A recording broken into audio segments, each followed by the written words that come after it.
It's just a small marshmallow dipped in chocolate, but a local treat around Easter time, and for many households, a must-have. But this year, the price of this Easter egg could be hard to digest.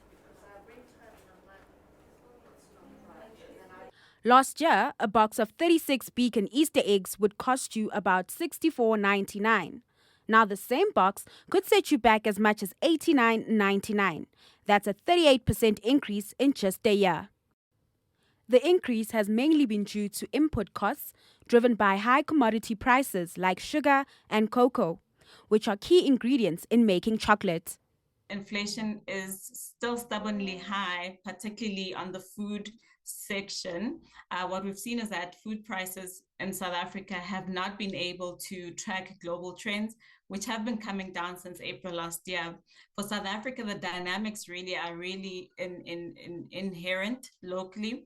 And that talks to the pressure and the impact of load shedding on specific sectors, especially the manufacturing, from the production side, from the agricultural side, and the manufacturing side, which then now has filtered through to the retailers who are passing it on to consumers. While Easter eggs are a luxury food item, it does speak to broader concerns about rising food prices.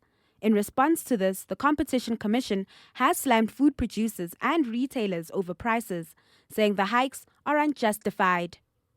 Case of the fresh produce market, having believed that there are features in the entire value chain of the sector that have a potential to impede competition and participation, which would obviously lead to consumers paying higher prices. So we were obligated to initiate this initiative because me and you would agree that agriculture as a sector is undeniable the cornerstone of our economy. And if you look at the contribution that the sector has to employment, food security, it actually feeds the nation. So the welfare of all South Africans is largely dependent on these essential food products.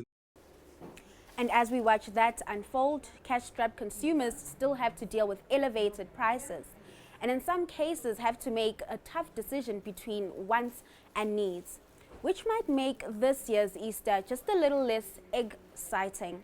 I'm Ntaoleng Lechela for Business Day TV in Johannesburg.